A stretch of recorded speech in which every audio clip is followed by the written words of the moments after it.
Good morning प्यारे बच्चों accountancy की क्लास में जैसे कि आप सभी जानते हैं, कल हमने नया टॉपिक स्टार्ट किया था अकाउंटिंग टर्मिनोलॉजी, जिसको हम हिंदी में लेखांकन शब्दावली कहते हैं।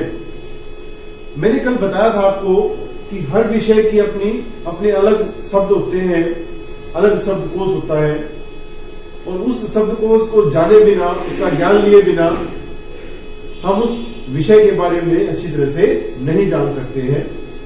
तो उसी प्रकार से लेखांकन अकाउंटेंसी के भी अपने अलग टर्म्स हैं, अपने वर्ड्स हैं, अपने शब्द हैं, जिनको हम लेखांकन में बार बार प्रयोग करते हैं। तो उन्हीं की जानकारी लेने के लिए हम ये टॉपिक कर रहे हैं। कल हमने जो है पहली 5 शब्द हमने किए थे, 5 वर्ड्स, 5 टर्म्स हमने करी थी, जिनमें हमने बिजनेस ट्रांजैक्शन के बारे में हमने पढ़ा था, लेन देन के बारे में, व्यवसायिक लेन देन। इसके अलावा जो है हमने कल इवेंट के बारे में पढ़ा था, घटना जो ट्रांजैक्शन है पीरियड की उनका रिजल्ट है। हमने इवेंट के बारे में पढ़ा था, हमने जो है पढ़ा था कि भी कोई यूनिट जो है, बिजनेस यूनिट जो है, इकाई जिसको कहते हैं, वो क्या होती है। तो इस तरह से हमने 5 आइटम कल हमने डिस्कस की थी, 5 शब्द हमने पढ़े थे, और आज हम 6th जो माइंड टर्म है वहां से हम पढ़ेंगे। तो 6th टर्म हमारी क्या है? आहरण, जिसको हम इंग्लिश में ड्राइंग कहते हैं। बच्चों, इनके जो इंग्लिश में वर्ड्स है, इनको जानना बेहद जरूरी है, क्योंकि जो भी आगे हम क्वेश्चंस करने वाले हैं उनमें यही हमारे वर्ड्स यूज होने वाले हैं। तो अगर आहरण की बात करें, ड्राइंग की बात करें, तो ड्राइंग क्या है? जो व्यवसाय का स्वामी है, जो ओनर है बिजनेस का। देखो, एक चीज आपको हमेशा ध्यान रखनी है कि व्यवसाय और व्यवसाय का स्वामी दोनों को हम अलग अलग मानते हैं। माने व्यवसाय का अलग अस्तित्व है और उसके स्वामी का, मालिक का अलग अस्तित्व है। तो उसी हिसाब से जो मालिक है, व्यवसाय का स्वामी है, वो अगर व्यवसाय से कुछ भी का मतलब क्या हुआ यहाँ पे? व्यवसाय से वो धन ले सकता है, पैसा ले सकता है, व्यवसाय से वो सामान ले सकता है, माल ले सकता है, और व्यवसाय से वो क्या ले सकता है? संपत्ति ले सकता है। और वो अगर उसको अपने पारिवारिक प्रयोग के लिए, अपने निजी प्रयोग के लिए, खुद के प्रयोग के लिए अगर उसका यूज वो करता है, उसका प्रयोग करता है, तो उसको हम क्या बोलेंगे? आहरण बोलेंगे, उसको हम ड्राइंग बोलेंगे। क्लियर है? माने व्यवसाय के स्वामी ने व्यवसाय से मान लो 500 रुपए लिए और अपने बेटे को दे दिए, अपने बेटे की फीस दे दी, तो उसको हम क्या बोलेंगे? आहरण बोलेंगे। उसने व्यवसाय से पैसे लिए 2000 रुपए और अपनी बीमे की किस्त भर दी, ये भी क्या है? आहरण है। उसका जो व्यवसाय था बच्चों को, फर्नीचर का व्यवसाय था, उसने वहां से 4 कुर्सियां उठाई और अपने घर में प्रयोग कर ली, इसको भी क्या कहेंगे? हमें आहरण कहेंगे। उसके पास जो है कार है, व्यवसाय में, व्यवसाय का प्रयोग करने के लिए उस कार को जो है वो अपने घर के प्रयोग के लिए ले गया, तो उसको भी क्या कहेंगे? आहरण। कहने का मतलब है कि व्यवसाय से व्यवसाय का स्वामी अपने निजी प्रयोग के लिए अगर कुछ भी प्रयोग करता है तो उसको हमें आहरण कहेंगे। नेक्स्ट हमारा क्या है? दायित्व, लायबिलिटी। दायित्व को इंग्लिश में क्या बोलते हैं? हमें लायबिलिटीज। दायित्व माने देना, देनदारी। माने व्यवसाय ने, देखो हम सभी जानते हैं कि व्यवसायी के पास, स्वामी के पास जितना भी पैसा चाहिए उतना हो हर समय, ऐसा संभव नहीं है। इसका मतलब ये हुआ कि उसे पैसा बाहर से भी लेना पड़ेगा। पैसा वो जो है बाहर बैंकों से ले सकता है, वित्तीय संस्थाएं होती है जो कि ऋण देने के लिए ही स्थापित की जाती है, वहां से ले सकता है, अपने किसी दोस्त रिश्तेदार से पैसा ले सकता है, जनता से पैसा ले सकता है, और इसके साथ साथ सामान भी वो उधार में खरीद सकता है। पैसे नहीं है, वो कह सकता है कि सामान बेच दीजिए आप मुझे, और एक निश्चित समय वो दे देता है कि उस टाइम पे 1 महीने के बाद, 2 महीने के बाद मैं आपका पैसा लौटा दूंगा। तो जिस भी परिस्थिति में है, चाहे हमने किसी से ऋण लिया है, चाहे हमने उधार पे सामान खरीदा है, चाहे वो 2 महीने के लिए है, 4 महीने के लिए है, 1 साल के लिए है, 1.5 साल के लिए है, 5 साल के लिए है, 10 साल के लिए है, 15 साल के लिए है, कुछ भी उसकी अवधि हो सकती है। जब तक कि वो पैसा हम वापस नहीं लौटाएंगे, हम रिटर्न नहीं करेंगे उस पर्टिकुलर पर्सन को जिससे कि हमने वो लिया था, तब तक वो हम क्या मानेंगे, उसको अपना दायित्व मानेंगे, उसको हम अपनी लायबिलिटी मानेंगे। अब यहां पे दायित्व माने दायित्व क्या हुआ, माने दायित्व जो है वह राशि है जो व्यवसाय ने बाह्य पक्षकारों को, बाह्य माने जो बाहर के पक्षकार हैं, व्यवसाय से बाहर हैं, माने वह राशि जो व्यवसाय के बाह्य पक्षकारों को देनी है, लौटानी है, उसको हम क्या बोलेंगे, दायित्व बोलेंगे। ये तो है दायित्व के अर्थ की बात, मीनिंग की बात जो आप समझ गए होंगे। इसके बाद हमारा है दायित्व के प्रकार। दायित्व को हम 2 पार्ट्स में क्लासिफाइड कर सकते हैं, माने 2 तरह से हम दायित्व को हम वर्गीकृत कर सकते हैं। एक हमारे आंतरिक दायित्व और दूसरे हमारे बाह्य दायित्व।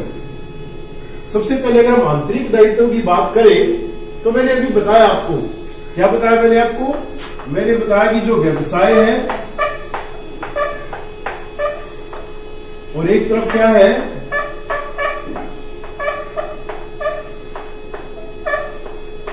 व्यवसाय का स्वामी, ओनर ऑफ द बिजनेस है। मैंने बताया था कि दोनों की एंटिटी सेपरेट है, अलग है एक दूसरे से इनका अस्तित्व। इसका मतलब है कि इन दोनों के बीच में भी लेन देन हो सकते हैं, व्यावसायिक लेन देन। जैसे व्यवसाय का स्वामी व्यवसाय में क्या लगाता है, पूंजी लगाता है। हमने पिछली क्लास में ऐसा किया था। तो जब वो पूंजी लगाता है व्यवसाय में तो उसे अपनी पूंजी वापस पाने का भी अधिकार है।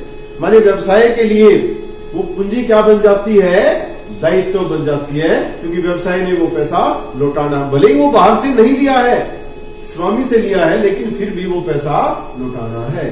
तो जो कैपिटल है, पूंजी है, इसको हम किस श्रेणी में लेते हैं, इसको हमें आंतरिक दायित्व। माने ऐसे दायित्व जो व्यवसाय ने व्यवसाय के स्वामी को देने हैं, वह राशि जो व्यवसाय के स्वामी को देने के लिए उत्तरदायी है, उसको हम क्या बोलेंगे, आंतरिक दायित्व बोलेंगे। माने बाहर नहीं किसी को देने, अपने ही व्यवसाय के स्वामी को देना है। दूसरा हमारा है बाह्य दायित्व, जिसको हम एक्सटर्नल लायबिलिटीज बोल सकते हैं इंग्लिश में। बाह्य माने बाहरी पक्षकार है जो हमसे जुड़े हुए नहीं है। उनसे अगर हमने कुछ लिया है, जैसे कि बैंक हो गया हमारे, जैसे कि हमने जिनसे उधार पे सामान खरीदा है उनको लेनदार हम बोलते हैं, क्रेडिटर वो हो गया हमारे, वित्तीय संस्थाएं होगी हमारी, और कोई लोग हो सकते हैं जिनसे हमने पैसा लिया है, ऋण लिया है। तो वो सभी हमारे किस में आते हैं, हमारे बाह्य दायित्व में आते हैं, एक्सटर्नल लायबिलिटीज। माने वो सभी दायित्व जो व्यवसाय ने बाह्य पक्षकारों को देने हैं, उनको हमें बाह्य दायित्व बोलते हैं, और जो स्वामी को देने हैं वो आंतरिक दायित्व। ठीक है। अब जो बाह्य दायित्व हमारे बच्चों जो बाल वालों को हमने देने हैं ना, उनको भी हम 2 पार्ट में, 2 कैटेगरीज में बांट सकते हैं। वो भी हमारे 2 तरह के दायित्व होते हैं। मैंने भी आपको बताया था ना कि लोन जो है वो हम कम समय के लिए भी ले सकते हैं, और लोन हमें जो है अधिक समय के लिए, दीर्घ काल के लिए, लंबे समय के लिए भी ले सकते हैं। समय को ना यहाँ पे हम 2 भागों में बांट सकते हैं बच्चों। एक हमारा होता है अल्पकाल, जिसको शॉर्ट पीरियड ऑफ टाइम कहते हैं, करंट पीरियड बोलते हैं, और इसकी जो अवधि है ना वो होती है 1 वर्ष तक। अगर कोई दायित्व हमने 1 वर्ष तक के लिए ले रखा है, चाहे वो 2 महीने है, 4 महीने है, 6 महीने है, माने अगले जब हमने लिया है ना उसके 1 वर्ष तक की अवधि में अगर हमने उसको वापस लौटा देना है तो उसको हमें अल्पकालीन दायित्व बोलेंगे। माने अल्पकाल क्या है, 1 वर्ष तक की अवधि। 1 वर्ष तक की अवधि जो है उसको हम अल्पकाल बोलते हैं। और एक हमारा क्या होता है, दीर्घकाल, लॉन्ग टर्म पीरियड। दीर्घकाल क्या है बच्चों, 1 वर्ष से अधिक की अवधि।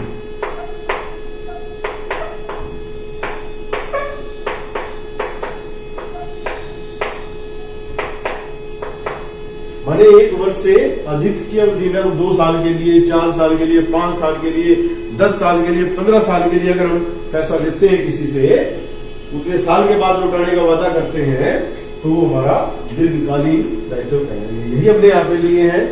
पहला मैंने लिया है दीर्घकालीन, इसको हम दीर्घकालीन भी कह सकते हैं, इसको हम गैर चालू भी कह सकते हैं। चालू जो अभी चल रहा है जो वर्ष, तो गैर चालू माने 1 वर्ष के बाद, इस वर्ष के बाद, तो गैर चालू भी कह सकते हैं और स्थायी भी कह सकते हैं, क्योंकि लंबे समय के बाद हमने इनका भुगतान करना होता है। लंबे समय तक ये दायित्व हमारी पुस्तकों में जो के तो बने रहते हैं।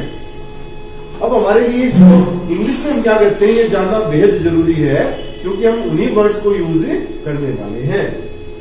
दीर्घकालीन माने लॉन्ग टर्म, तो इसको हम लॉन्ग टर्म लायबिलिटी भी बोल सकते हैं।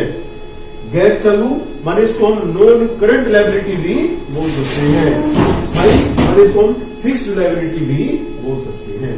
तो तीनों में से कोई भी शब्द यूज किया जा सकता है, कोई भी वर्ड यूज किया जा सकता है, आपको इसमें कंफ्यूज नहीं होना। ठीक है, तो दीर्घकालीन दायित्व कौन से होते हैं मैंने भी बताया आपको, ऐसे दायित्व जिनका भुगतान 1 वर्ष के बाद करना है। 1 वर्ष से ज्यादा की अवधि के लिए जो हमने दायित्व ले रखे हैं, उनको हमें दीर्घकालीन ऋण हम कहेंगे। दूसरा हमारा क्या है, अल्पकालीन या चालू या अस्थायी दायित्व, जिनको हम शॉर्ट टर्म लायबिलिटीज या करंट लायबिलिटीज, चालू को क्या बोलते हैं, करंट, CURRENT, करंट लायबिलिटीज, चालू दायित्व। और मैंने बताया आपको कि अल्पकालीन जो दायित्व है वो 1 वर्ष तक के लिए होते हैं। माने कम अवधि के लिए अगर हमें पैसे की आवश्यकता है तो हम ऐसे ले लेते हैं, ऐसे लोन ले लेते हैं। ज्यादातर इसमें हमारे लेनदार शामिल किए जाते हैं, क्रेडिटर शामिल किए जाते हैं। क्रेडिटर कौन होते हैं, वैसे तो आगे आएगी टर्म हमारी क्रेडिटर भी, उसको पढ़ेंगे हम। क्रेडिटर होते हैं जिनसे हमने उधार पे सामान खरीदा है, तो वो हमारे अल्पकालीन, चालू या अस्थायी दायित्व